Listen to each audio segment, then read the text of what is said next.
Another gambling-related scandal from the world of sports to tell you about. This time it's from Major League Baseball. Cleveland Guardians pitcher Luis Ortiz has been placed on paid leave as the league investigates a suspicious level of betting surrounding 2 pitches made by the hurler this season.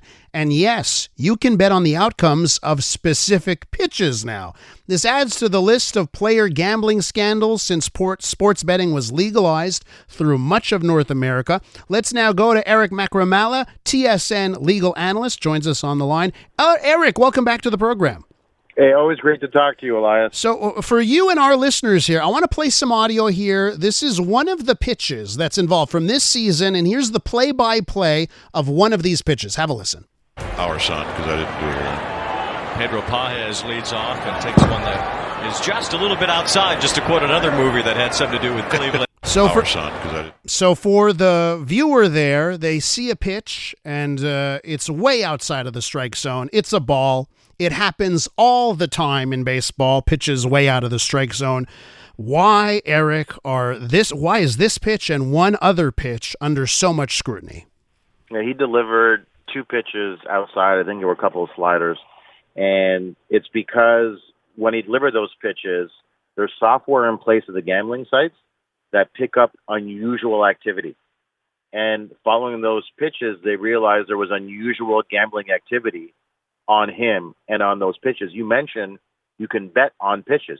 You can bet on prop bets, right? You can place prop bets. They're individual, discrete betting events as it relates to players. So that's the issue, is that if there is some kind of conspiracy behind the scenes, gambling conspiracy, at times, not always, of course, it's going to be picked up by the software. Now, that presumes that people are betting online. Not everyone bets online, right? But that's how it got picked up. Now, I think the players, especially in baseball, with the history the sport has in various eras of gambling issues, aren't they told, don't even come close to touching gambling? Why do you think, and again, we don't know if this actually happened here in this case, it's still under investigation, but we've seen previous examples of this. I think a player was banned for life in baseball last season. Why do you think players risk it? Yeah, so this pitcher in question, first thing I checked is what he's made and what he's making this season. So he's a middle reliever. So middle reliever in baseball has perhaps more of a finite career. They're there because they haven't carved out an everyday role or a role starting pitcher nor as a closer. He makes $796,000. His career earnings are $2.2 million. He's now 27 years old or 26 years old. So he gets it. That's precisely the type of player that is going to bet, right? It's the DeJounte Porter for the Raptors. It's the fringe player, the bench player that recognizes I'm not making as much money or close to, I'm making a fraction of what other people are making to maximize my return on investment, basically. I need to start working with bookmakers. I need to start working the system. Are they told not to gamble? Yeah, I'll take it a step further, Elias. The reason we have a commissioner in sports and all the 4 sports is because of gambling, because of the Black Sox scandal in 1919, when there were no commissioners back then.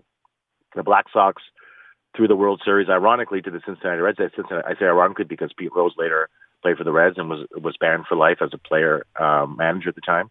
And public confidence in the game was so shaken that the owners got together and said, how do we restore public confidence? So they made up the role of the commissioner. And they appointed this guy named Kennesaw Mountain Landis, a retired federal court judge, to be the commissioner of the sport. And back then, the commissioner is not what it is now. It's not Gary Bettman, not Adam Silver, it's not Bob Manfred, it's not Roger Goodell. It's someone who's a neutral arbiter of the sport. And this guy was a cranky, retired judge, just like you would think these guys would be. And that spawned the role of commissioner.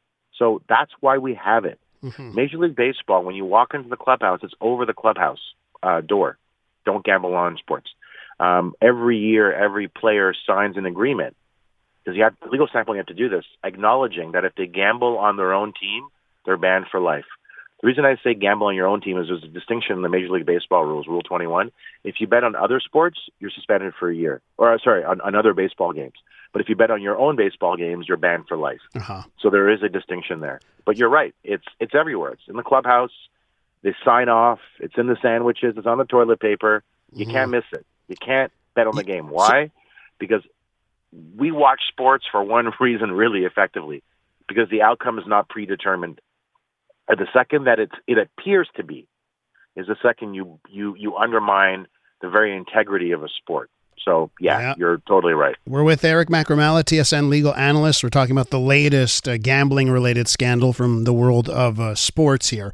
On the integrity front, should we actually be viewing this in a different light? Because one thing's not lost on me. All of these cases, including this last one from baseball, these computer systems, these algorithms, these detection programs that are in place, they picked it up. Like they saw, hey, here's a pitch from this game. Here's a pitch from this game. Both the same pitcher. Lots of gambling on these two pitches. Alarm bells. Like maybe we should actually trust what's happening on the field more in light of the fact that they keep catching these people. I really liked your sound effect for the siren, Elias. It was really compelling. Should we trust it more? Okay, here's the thing. I guess I would say this, is that just because the U.S. Supreme Court years ago struck down a law as unconstitutional preventing states from having their own gambling laws doesn't mean there wasn't gambling in sports before, right? And because it was happening in the shadows, I think you make a good point, is that's happening in the shadows, maybe things were less trustworthy, right? Now, a lot of it is forward-facing. We see it. They can track it. But also doesn't mean people are still not gambling in the shadows as well. Can we trust it more? I don't. It's a great question, right? Because the threat that gambling can present to a sport could fundamentally be an existential crisis, right? Because with the sports gambling, and I think you agree with this, has become so integrated into our sports viewing experience. And as a dad of two young boys, I hate that. That together with ease of access to apps, it's just become normalized. Yeah. So while it's been taken out of the shadows, Elias, perhaps because now it's far more prevalent, can we trust it? So, and that leads me to my last question. I got a minute for this last question. And Eric, the leagues are making so much money now through all of these gambling partnerships, the apps, the ads. We see it all over the place plastered. Is it worth it? Geez, I have 60 seconds. I interviewed the late Fay Vincent, commissioner of Major League Baseball, the last real commissioner. He's recently passed away. He's on my show many, many times. And he was the one that wrote the statement that banned Pete Rose for life. Bart Giamatti banned him. To his right, sitting down in a chair, was Fay Vincent, who wrote the statement. And he's on my show many times. And we agreed on one thing, is that once you legalize gambling, you are going down a slippery slope. Is it worth it? I personally feel as though it presents an issue, but it was still happening. But now it's far more prevalent. And you're going to have issues, and they're seeing it. It's a great question. We can talk about this for more than 60 seconds. So all I ask you to do is just give me another sound effect as we go. There you go. I'll end there. I was thinking more of the Law and Order theme. Dun-dun.